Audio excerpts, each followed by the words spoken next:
Pension funds are an unfunded liability. They are a failure because they will fail you. In the end, more people will face the consequences of believing in the banks and their promise to help you achieve your goals of living well.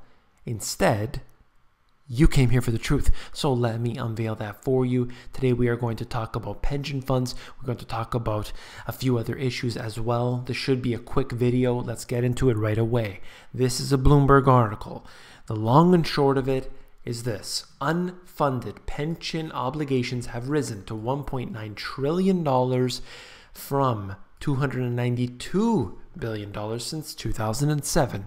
I was told repeatedly, I have seen the articles, I have seen the analysts, I have seen the politicians, and I have seen the commenters tell me over and over and over again that things are better today. I disagree. I don't care if it's not popular. I don't care if I get a thumbs down over and over again. I don't care if people hate me. I am going to speak what I believe to be the truth, and that is the general economy is worsening. The stock market could rise. The stock market could hit 100,000 on the Dow Jones, and I would still be in the same position. Look at what is happening in Venezuela. We don't need any more knowledge to realize the fact that a devaluation of the currency, printing trillions of dollars, eventually could make its way into one asset class. It could be equities, could be gold, it could be into other types of commodities. We've seen the booms, we've seen the busts. I just want to reiterate, the general economy is suffering. Look at how people are going to suffer badly when they don't get their pension money. And I keep covering this over and over again because I know I have a lot of people watching this that are relying on their pension funds or that will need to rely on their pension funds in the near future. If you do, please, please get your stuff sorted out now. I assure you, this is happening. It's going down. Look at this. Look how terrible. These are the people that are in charge of your money, that are in charge of your livelihood. When you have your retirement accounts, whatever that might be, and you have some mad scientists, that's what they are. They're the quants. If you want to know what the term that they use a lot is a quant. Literally people with PhDs who don't know anything about finance. They get them in there to create these complex formulas that nobody can ever figure out. And then this is exactly what happens. More and more debt. The stock market's rising. Why aren't the pension funds doing well? Doesn't make any sense, right? No, but you're making money in the stock market, so you're doing just fine. I've heard it all before, trust me. From people in the inside of the industry and people who are just, trying to ride the wave. Commonwealth of Massachusetts funded ratios. Wait a second. 2000 and 2015. Wait. Hold up. Hold the phone here. Something's wrong with this chart. Because they're all going down. 83, 54, 57, 27, and so forth. What the? I saw the S&P, I saw the Dow Jones, they're rising. So this doesn't make any sense. The economy's doing better now. More jobs. I saw the jobs reports. I saw the stupid jobs reports. And they said that jobs were being created. And they said that consumer confidence was up. And they said that everything is just fine, that there are no capital controls, don't worry about it, that there are no bank runs, that there are no lineups of people in certain regions of the world suffering right now. Lining up for food, lining up for money, lining up for everything. Civil unrest and chaos brewing in regions, pockets of them, sure. But no, I don't know what I'm talking about. So let's move on. Let's have a little fun here, right? Looking at China's crude oil imports by source, they import the most oil. And just to take a look at exactly where that is coming from, you can see that Brazil, Oman, and Russia are part of their imports. And I can see particularly with Russia, even Oman, and Brazil over the years, if you look at a long enough timeline, you can see that it's increasing. But of course, they are importing from, a global situation, really. All I want to say is that essentially China is expanding on the amount of crude imports that they have. You can see this to track their progress and their usage.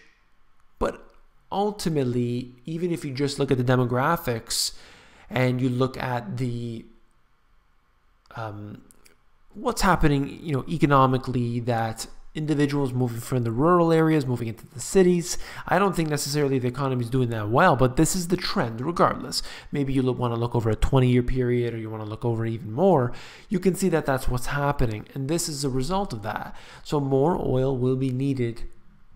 And of course, all depends on the price too. Don't forget that. Switching gears here, just want to finish off this video. This is an article out of the New York Times is talking about the situation on YouTube. Now, I just talked about in my previous video, essentially this individual here, check this out, 353,000 subscribers. I'm not sure if you've ever heard of this guy, David Pakman. And I think, where did I read it? I think it's just off the screen. Anyway, he's making only a few pennies per day. 353,000 subscribers and a few pennies per day.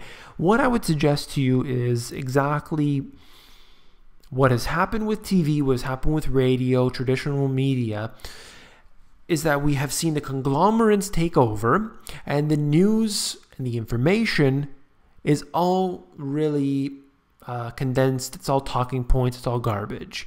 So what has happened here is that the advertisers have taken over things like YouTube, and that's where the audience is. That's why we go to YouTube. That's why we use it. And essentially what's happened is they've taken over and they've suggested, look, no, if you want us to advertise on your site, all the big money coming in, if you want to advertise, you can't have this quote unquote hate speech.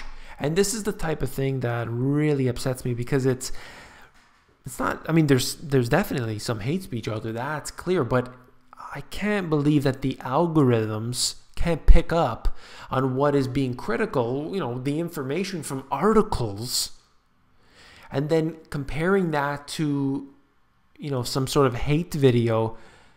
There's a big difference there. And, I appreciate that individuals should have the ability to be critical, as critical as they want to be, except for inciting violence. That's really where it stops. But you're not allowed to become critical. Still to this day, I'm receiving videos, notifications that say your video not approved for monetization over and over and over again.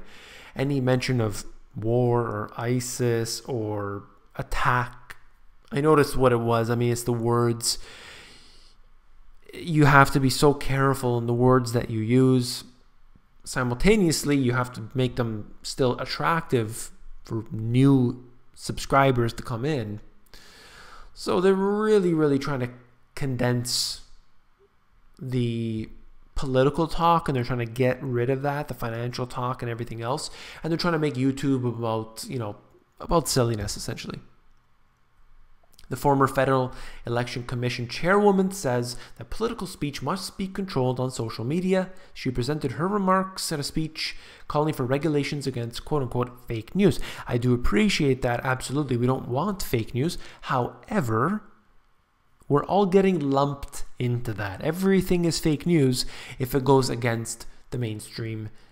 I think that is a big mistake. I'd rather have all of the garbage out there than for someone else to say what's going to be real and what's going to be fake. I mean, they know what's fake. They know the trolls. They know how to read the IP addresses and everything else, but they don't care. That's not what this is about. It's about trying to censor individuals. That's what it's about. I just wanted to note this. I don't know what the heck is going on. It could be just a fluke. This video here, I know you guys watched it. Thumbs up, 266. Thumbs down, 112. And I thought to myself, a lot of people dislike my videos. By the way, if you dislike this video, give me a thumbs down. If you have seen on the previous videos, I mean, there's always some dislikes, but never 112. I thought, what the heck did I say? Did I really upset everybody that much? Maybe I made a mistake. Maybe it was a hot mic. But I clicked on it, looked at the actual analytics of the video, and it showed there was only a few thumbs down. So I don't know what is going on with YouTube right now. It's acting really strange. I'm just putting out my videos. I'm just doing what I can. I'm doing more videos now, even though there's basically no money to be made. This is what I do. This is what I know how to do. I'm sharing information because, quite frankly, I got no one else to share this with. I want to share it with somebody who actually wants to listen to me. So I appreciate that. When you comment, trust me. It's very much appreciative because I can, share words with you. So that's why I like to comment back. I want to develop this into a conversation. This isn't like most of the YouTube channels out there. You have some guru sitting there telling you everything. I am a news aggregator. I've been doing this for many, many years, taking information, condensing it down to its simplest forms. I've been putting that in ebooks that I have never released to the public before, just to share with people that I know they don't give a damn. So then I made my own book, The Money GPS, and then that has spawned off. So anyway, a little bit of inside information in this video and the last video. If you found it informative, please give me a thumbs up. If you hate my guts, give me a thumbs down. What other channel tells you to give the video a thumbs down? All right. Last but not least, if you found the video informative, I know you will find my books, The Money GPS, and my new release, Global Economic Collapse, even more informative.